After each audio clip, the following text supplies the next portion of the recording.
guys, ito tayo ngayon. So leave tayo sa next station na pupuntahan namin. So galing ako sa ano namin, accommodation. Hinatid kami ng coordinator namin, and hinatid kami dito sa station, actually sa Videorobo, pero yun ang first station namin.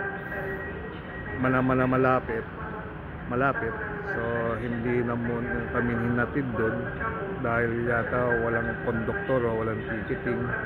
So hinatid kami doon sa next station is Rida. So sa Rida station, doon na kami nagantay going to dito sa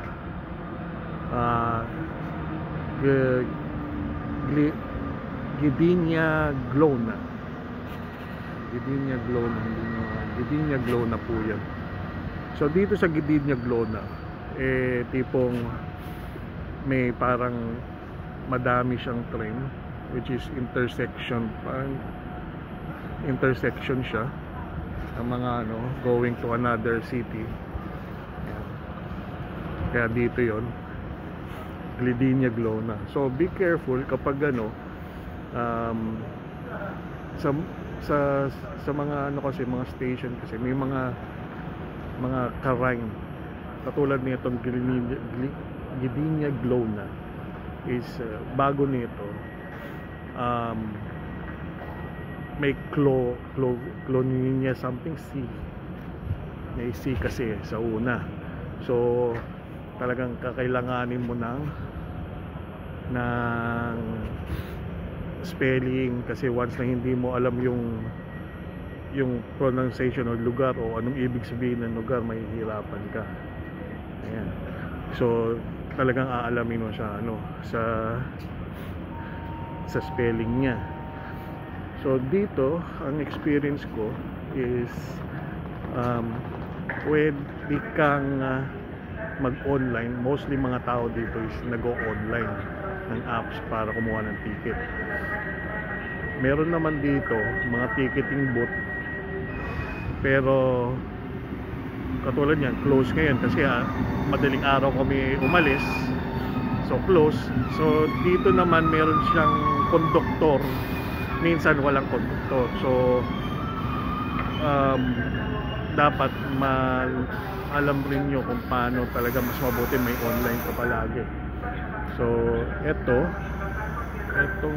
train na ito is, I think it's look like na pang social Ayun, pang social na train kasi may mga mukhang maganda yung mukhang malayuan tong train na ito. Yung mga iba naman mga ganyan, parang short distance lang yata yan, katulad nung sinakyan namin.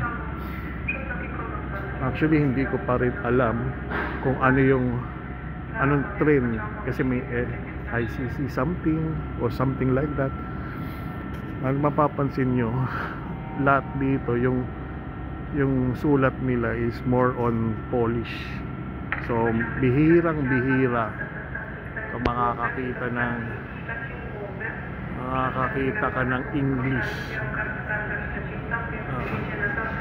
So always expect dito yan sa Poland.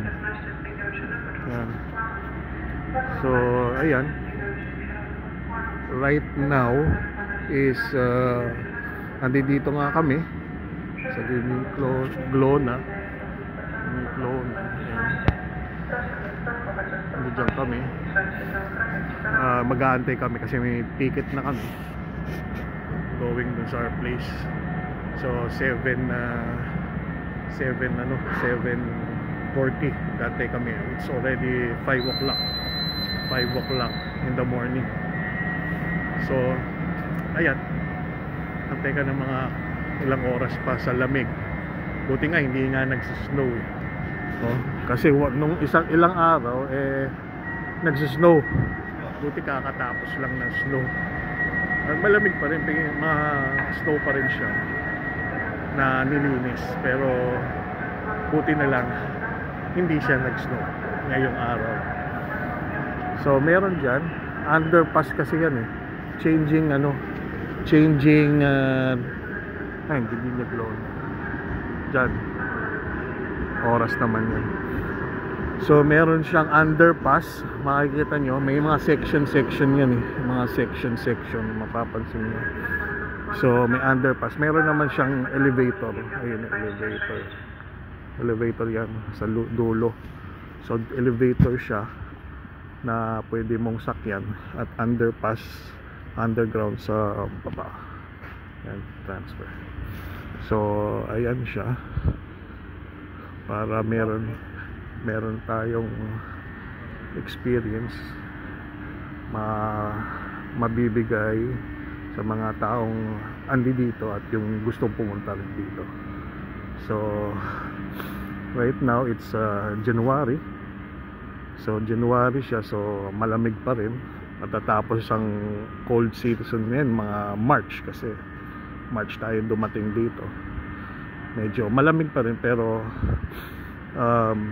medyo pawala na yun. So anyway, at least meron kayong, ayan, ICC yung mga train na yun eh.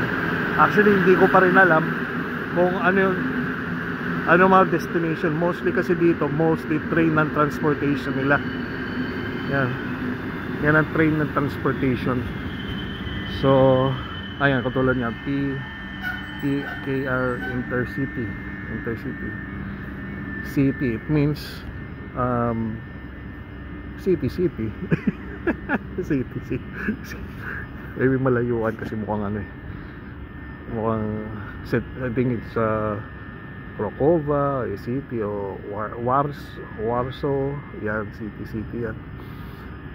Ayun, tama, Crocova, papuntang Krakow. Yan, ganyan siya, Krakow, city ng Krakow. Ito rin ba yung papunta ng, ito mga ganitong bus ba papuntang Warsaw? Yung ganyang, yan, yung katulad niyan, papunta raw Warsaw yan. Galing kami. So expected nyo na kung may experience nyo yan dito. So ayan, actually yung train na namin is may seat number, so it means meron kami. Lagay mo dyan sa taas yung mga ganyan. Yun lalagay na lang sa gilid sa ganyan. Kasi hindi makakabala sa taas. Lahat na lang sa baba yan. Titingnan mo yung pagbabalik ka, pag isa, titingnan mo tong way na to, dito ka rin din bababa. Oh. Tapos sasakay ka sa banda roon, pabalik ka doon, papunta ka ng ng Bihirubog. Dito ka rin yung bababa. Dito yung, ito rin, dito tayo sasakay. Papunta sa atin. Papalik uli, dito ka rin bababa.